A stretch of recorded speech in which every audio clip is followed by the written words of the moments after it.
Friends, welcome back to our channel. கதை கேட்போம் வாங்க. லாஸ்ட் எபிசோட்ல நம்ம தேக்க சிந்தனையிலிருந்து எப்படி வெளிவரதுன்றத பார்த்தோம். வாங்க ஃப்ரெண்ட்ஸ், இப்போ அடுத்த எபிசோட்க்கு போகலாம். Episode 9 of Atomic Habits. இலக்குகளை விட்டுவிட்டு அமைப்பு முறையின் மீது கவனம் செலுத்துதல். ஒரு வெற்றிகரமான தொழிலை வளர்த்தெடுத்தல், குடும்பத்தினரோடும் நண்பர்களோடும் அதிக நேரத்தை செலவிடுதல், அதிக ஆசுவாசமாகவும் கவலையின்றியும் இருத்தல் போன்ற வாழ்வில் நமக்கு பிடித்தமானவற்றை நாம் பெறுவதற்கான சிறந்த வழி நடைமுறையில் செயல்படுத்தத்தக்க திட்டவட்டமான இலக்குகளை நிர்ணயிப்பதுதான் என்று பரவலாக கூறப்படுகிறது. பல ஆண்டுகளாக நானும் என்னுடைய பழக்கங்களை இதே விதத்தில்தான் அணுகினேன்.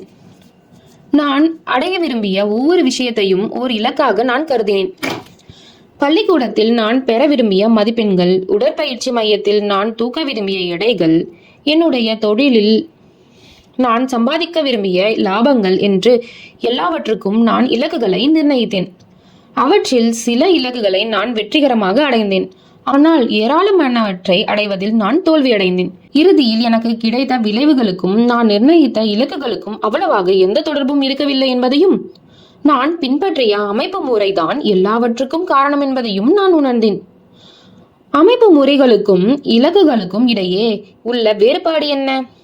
ஸ்காட் ஆடம்ஸ் என்ற பிரபல கேலி சித்திர கலைஞரிடம் இருந்துதான் நான் முதலில் இந்த வேறுபாட்டை தெரிந்து கொண்டேன். இலக்குகள் என்பவை நீங்கள் அடைய விரும்புகின்ற விளைவுகளை பற்றியவை. ஆனால் அமைப்பு முறைகள் என்பவை அந்த விளைவுகளுக்கு இட்டுச் செல்கின்ற செயல்முறைகளை பற்றியவை. நீங்கள் ஒரு விளையாட்டு அணியின் பயிற்றுவிப்பாளராக இருந்தால் உங்கள் அணி ஒரு சாம்பியன் பட்டத்தை வெல்லுவது உங்கள் இலக்காக இருக்கக்கூடும். அப்படியானால் நீங்கள் உங்கள் அணிக்கு வீரர்களை தேர்ந்தெடுக்கும் விதமும், உதவி பயிற்றுவிப்பாளர்களை நீங்கள் நிர்வகிக்கும் விதமும், உங்கள் வீரர்களை நீங்கள் பயிற்றுவிக்கும் விதமும் தான் உங்களுடைய அமைப்பு முறையாகும். நீங்கள் ஒரு தொழிலதிபராக இருந்தால் கோடிக்கணக்கான டாலர்கள் பெருமானமுள்ள ஒரு வியாபாரத்தை வளர்த்தெடுப்பது உங்கள் இலக்காக இருக்கக்கூடும்.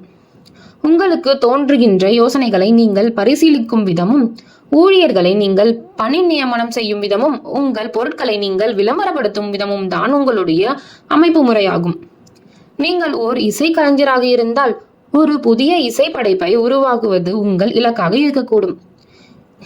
அந்த இசையை நீங்கள் பயிற்சி செய்யும் விதமும், அடிப்படையின் கடினமான பகுதிகளை நீங்கள் கையாளும் விதமும், உங்களுடைய பயிற்றுவிப்பாளரிடமிருந்து மற்றும் வழிமுறையும் தான் உங்கள் அமைப்பு முறையாகும். இப்போது நாம் ஒரு சுவாரஸ்யமான கேள்விக்கு வருவோம். நீங்கள் உங்களுடைய இலக்குகளை முற்றிலுமாக புறக்கணித்துவிட்டு உங்கள் அமைப்பு முறையின் மீது மட்டும் கவனம் செலுத்தினால் உங்களால் வெற்றி பெற முடியுமா? எடுத்துக்காட்டாக, நீங்கள் ஒரு கூடைப்பந்து அணியின் பயிற்றுவிப்பாளராக இருந்து ஒரு சாம்பியன் பட்டத்தை வெல்லுவது உங்கள் இலக்காக இருக்கும் பட்சத்தில் நீங்கள் அந்த இலக்கை மறந்துவிட்டு தினசரி பயிற்சியின் போது உங்கள் அணி செய்கின்ற விஷயங்கள் மீது மட்டும் உங்கள் கவனத்தை குவித்தால் நீங்கள் விரும்பும் விளைவுகளை நீங்கள் பெறுவீர்களா? நிச்சயமாக நீங்கள் அந்த விளைவுகளை பெறுவீர்கள் என்று நான் நினைக்கிறேன். சிறப்பாக ஸ்கோர்களை பெறுவதுதான் எந்த ஒரு விளையாட்டு போட்டியின் இலக்காகவும் இருக்கும். ஆனால் அந்த போட்டியின் ஒட்டுமொத்த நேரமும் நீங்கள் அந்த ஸ்கோர் போர்டையே வெறித்து பார்த்து கொண்டிருப்பது நகைப்புக்குரியதாக இருக்கும் அல்லவா? வெற்றி பெறுவதற்கான ஒரே வழி தினமும் கொஞ்சம் கொஞ்சமாக சிறப்புறுவதுதான். தினமும் மேம்படுத்துவதன் மீது நீங்கள் கவனம் செலுத்தும் போது ஸ்கோர்கள் தாமாக மேம்படும். வாழ்வின் பிற பகுதிகளில் கூட இதுதான் உண்மையாக இருக்கிறது. நீங்கள் சிறப்பான விளைவுகளை பெற விரும்பினால் இலக்குகளை நிர்ணயிப்பதை பற்றி மறந்துவிட்டு அதற்கு பதிலாக உங்கள் அமைப்பு முறையின் மீது கவனம் செலுத்த வேண்டும். இதற்கு என்ன பொருள்? இலக்குகள் முற்றிலும் பயனற்றவையா? நிச்சயமாக இல்லை. ஒரு திசையை நிர்ணயிப்பதற்கு இலக்குகள் உதவுகின்றன. ஆனால் அதில் முன்னேறி செல்வதற்கு அமைப்பு முறைகள் இன்றியமையாதவையாக இருக்கின்றன. நீங்கள் உங்கள் இலக்குகளை பற்றி சிந்திப்பதற்கு அதிக நேரத்தை செலவிட்டுவிட்டு உங்களுடைய அமைப்பு முறையை வடிவமைப்பதற்கு போதிய நேரத்தை செலவிட தவறும்போது சில பிரச்சனைகள் எழுகின்றன. முதல் பிரச்சனை, வெற்றியாளர்களும் தோல்வியாளர்களும் ஒரே இலக்குகளை தான் கொண்டுள்ளனர். நாம் வெற்றியாளர்கள் மீது மட்டுமே கவனம் செலுத்துகிறோம். அவர்களுடைய மாபெரும் இலக்குகள் தான் அவர்களுடைய வெற்றிக்கு வழி வகுத்ததாக நாம் தவறுதலாக அனுமானிக்கிறோம். ஆனால் அதே இலக்குகளை நிர்ணயித்து ஆனால் வெற்றி பெறாமல் போன மற்றவர்களை நாம் கண்டுகொள்ள தவறவிடுகிறோம். ஒலிம்பிக் போட்டிகளில் கலந்து கொள்கின்ற ஒவ்வொரு விளையாட்டு வீரரும் ஒரு தங்கப் பதக்கத்தை வெல்ல விரும்புகின்றனர். ஒரு வேலைக்கு விண்ணப்பிக்கின்ற அனைவருமே அந்த வேலையை பெற விரும்புகின்றனர். வெற்றி பெற்றவர்களும் தோல்வி பெற்றவர்களும் ஒரே இலக்குகளை தான் கொண்டுள்ளனர். ஆனால் வெற்றியாளர்களை தோல்வியாளர்களிடமிருந்து தனித்துவப்படுத்துவது நிச்சயமாக அந்த இலக்குகள் அல்ல. டூர் தி பிரான்ஸ் போட்டியில் வெற்றி பதக்கத்தை வெல்ல வேண்டும் என்ற இலக்கு ஆங்கிலேய சைக்கிள் பந்தய வீரர்களை அவ்விளையாட்டில் உச்சநிலைக்கு உந்தித்தள்ளவில்லை. மற்ற எந்த ஓர் அணியையும் போலவே முந்தைய பல ஆண்டுகள் நடைபெற்ற போட்டிகளிலும் அவர்கள் நிச்சயமாக வெற்றி பெற விரும்பியிருப்பர். எனவே வெற்றி பெற வேண்டும் என்ற இலக்கு எப்போதும் இருந்து வந்திருந்தது.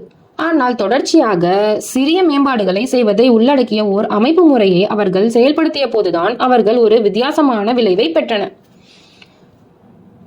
இரண்டாவது பிரச்சனை, ஓர் இலக்கை அடைவது என்பது ஒரு கன நேர மாற்றம் மட்டுமே.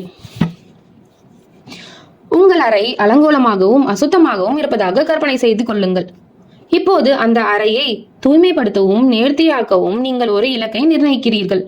உங்களை நீங்களே கட்டாயப்படுத்தினால் இப்போதைக்கு உங்கள் அறையை நீங்கள் சரி செய்து விடுவீர்கள். ஆனால் எந்த பழக்கங்கள் உங்கள் அறை அலங்கோலமாகவும் குப்பை கூலங்கள் நிறைந்ததாகவும் ஆவதற்கு முதலில் காரணமாக இருந்தனவோ அவற்றை நீங்கள் தொடர்ந்து கடைபிடித்தால் விரைவில் உங்கள் அறை மீண்டும் பழைய அலங்கோலமான நிலைக்கு திரும்பிவிடும். அதை நேர்த்தியாகுவதற்கு உங்களுக்கு மீண்டும் இன்னொரு ஊக்குவிப்பு தேவைப்படும். இச்சுழற்சி தொடர்ந்து கொண்டே இருக்கும். ஏனெனில் அதற்கு பின்னால் உங்கள் அமைப்பு முறையை நீங்கள் ஒருபோதும் மாற்றவில்லை. ஒரு நோய்க்குறி உண்டானதற்கு பின்னால் உள்ள காரணத்தை கையாளாமல் வெறுமனே அந்த நோய்க்குறியை சரி செய்ய நீங்கள் முயற்சிக்கிறீர்கள். ஓர் இலக்கை அடைவது உங்கள் வாழ்க்கையை அக்கணத்திற்கு மட்டுமே மாற்றுகிறது. மற்ற நம்முடைய விளைவுகளை மாற்ற வேண்டும் என்று நினைக்கிறோம். ஆனால் பிரச்சனை இங்கு விளைவுகள் அல்ல, அவ்விளைவுகளை விளைவிக்கின்ற அமைப்பு முறைகளை தான் நாம் மாற்றியாக வேண்டும். பிரச்சனைகளை விளைவுகள் நிலையில் நீங்கள் தீர்க்கும் போது தற்காலிகமாக மட்டுமே அதை நீங்கள் தீர்க்கிறீர்கள். நீங்கள் நிரந்தரமாக மேம்பட விரும்பினால் பிரச்சனைகளுக்கு அமைப்பு முறைகளின் நிலையில் நீங்கள் தீர்வு காண வேண்டும். உள்ளீடுகளை சரி செய்துவிட்டால் விளைவுகள் தாமாக சரியாகிவிடும். மூன்றாவது பிரச்சனை, இலக்குகள் உங்களுடைய மகிழ்ச்சியை மட்டுப்படுத்துகின்றன. நான் என் இலக்கை அடைந்துவிட்டால் பிறகு நான் மகிழ்ச்சியாக இருப்பேன் என்பது எந்த ஓர் இலக்கிற்கும் பின்னால் உள்ள உள்ளார்ந்த அனுமானமாக இருக்கிறது. நீங்கள் எப்போதும் இலக்குகளுக்கு முன்னுரிமை கொடுக்கும்போது நீங்கள் அடுத்து ஒரு மைல்கல்லை எட்டும் வரை உங்கள் மகிழ்ச்சியை தொடர்ந்து தள்ளி போட்டு கொண்டே இருக்கிறீர்கள். நான் பல முறை இந்த பொறியில் சிக்கியிருக்கிறேன். மகிழ்ச்சி என்பது எதிர்காலத்தில் நான் அனுபவிக்க இருக்கின்ற ஒன்று என்பதாக நான் பல ஆண்டுகளாக நினைத்து வந்திருந்தேன். என் தசை இன்னும் 10 எடை ஏறிவிட்டாலோ அல்லது என்னுடைய தொழில் நிறுவனம் பற்றிய விஷயங்கள் நியூயார்க் டைம்ஸ் பத்திரிகையில் இடம்பெற்றாலோ பிறகு என்னால் ஆசுவாசமாக இருக்க முடியும் என்று எனக்கு நானே பல முறை கூறியிருக்கிறேன். மேலும் இது அல்லது அது என்ற ஒரு சர்ச்சையை இலக்குகள் உருவாக்கின்றன. ஒன்று, நீங்கள் உங்கள் இலக்கை அடைந்து ஒரு வெற்றியாளராக ஆகிறீர்கள், அல்லது நீங்கள் தோல்வியடைந்து ஏமாற்றத்திற்கு ஆளாகிறீர்கள். மகிழ்ச்சியை பற்றிய உங்கள் கண்ணோட்டம் மிக குறுகலானதாக இருக்கிறது. நீங்கள் தவறுதலாக வழிநடத்தப்பட்டு இருக்கிறீர்கள். நீங்கள் உங்கள் வாழ்க்கை பயணத்தை துவங்கிய போது அப்பயணம் எப்படி இருக்கும் என்று உங்கள் மனதில் கற்பனை செய்திருந்தீர்களோ உங்கள் உண்மையான பாதை அதிலிருந்து பெரிதும் வேறுபட்டிருப்பதை நீங்கள் காணக்கூடும். வெற்றிக்கு பல வழிகள் இருப்பதால் ஒரே ஒரு விஷயத்தோடு திருப்தி அடைவதோடு நீங்கள் நிறுத்திக் கொள்வதில் எந்த அர்த்தமும் இல்லை. அமைப்பு முறைக்கு முன்னுரிமை கொடுப்பது உங்கள் பிரச்சனைக்கான தீர்வாக அமையும். ஒரு பொருளை விட அப்பொருளின் தயாரிப்பில் உள்ளடங்கியுள்ள செயல்முறையை நீங்கள் விரும்பும் போது மகிழ்ச்சியாக இருப்பதற்கு உங்களுக்கு நீங்களே அனுமதி கொடுத்து கொள்ள நீங்கள் காத்திருக்க வேண்டியதில்லை.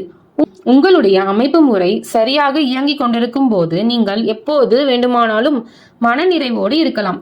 ஓர் அமைப்பு முறையை முதலில் நீங்கள் எவ்வாறு வடிவமைத்து வைத்திருக்கிறீர்களோ அந்த விதத்தில் மட்டுமல்லாமல் அது பல்வேறு வடிவங்களில் வெற்றிகரமானதாக இருக்க முடியும்.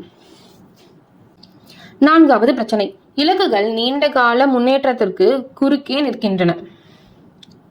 இலக்குகளை மையமாக வைத்து செயல்படுகின்றவர்களில் பலர் பல மாதங்கள் கடினமாக உழைக்கின்றனர். ஆனால் அவர்கள் தங்களுடைய இலக்குகளை அடைந்தவுடன் பயிற்சி செய்வதை அவர்கள் நிறுத்திவிடுகின்றனர். அந்த போட்டி இனியும் அவர்களுக்கு ஒரு ஊக்குவிப்பாக இருப்பதில்லை. நீங்கள் உங்களுடைய கடின உழைப்பு முழுவதையும் ஒரு குறிப்பிட்ட இலக்கின் மீது ஒருமுகப்படுத்தும் போது நீங்கள் அதை அடைந்த பிறகு உங்களை முன்னோக்கி தள்ளுவதற்கு என்ன எஞ்சி இருக்கிறது? அதனால் பலர் ஒரு இலக்கை அடைந்த பிறகு தங்களுடைய பழைய பழக்கங்களுக்கு திரும்பி வருகின்றனர். ஆட்டத்தில் வெற்றி பெறுவதுதான் இலக்குகளை நிர்ணயம் செய்வதன் நோக்கமாகும். அந்த ஆட்டத்தை தொடர்ந்து ஆடுவதுதான் அமைப்பு முறைகளை உருவாக்குவதன் நோக்கமாகும். உண்மையான நீண்டகால சிந்தனையில் இலக்குகளுக்கு அவ்வளவு முக்கியத்துவம் இருக்காது.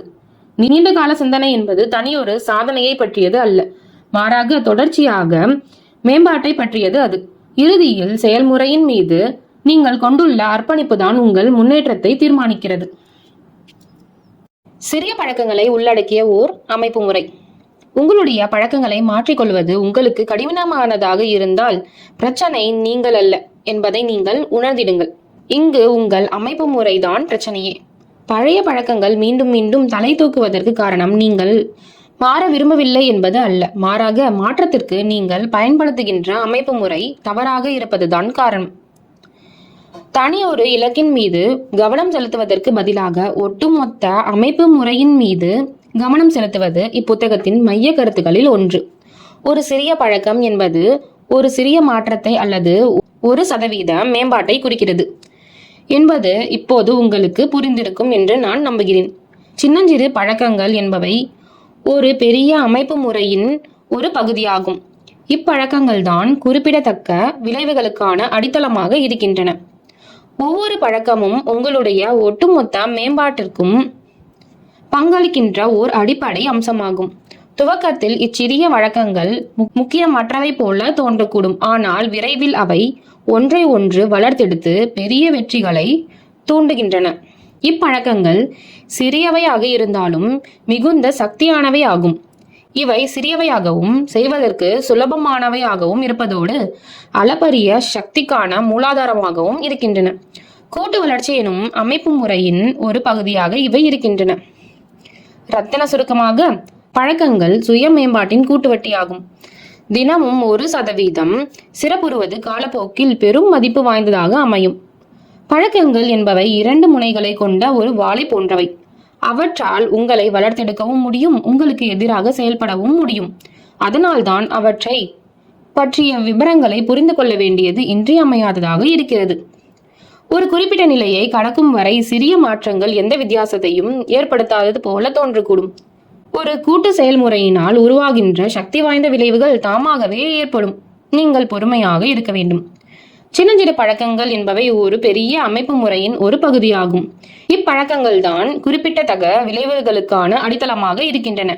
நீங்கள் சிறப்பான விளைவுகளை விரும்பினால் இலக்குகளை நிர்ணயிப்பதை பற்றி மறந்துவிட்டு உங்களுடைய அமைப்பு முறையின் மீது கவனம் செலுத்த வேண்டும். ஒவ்வொரு பழக்கமும் உங்களுடைய ஒட்டுமொத்த மேம்பாட்டிற்கு பங்களிக்கின்ற ஒரு அடிப்படை அம்சமாகும்.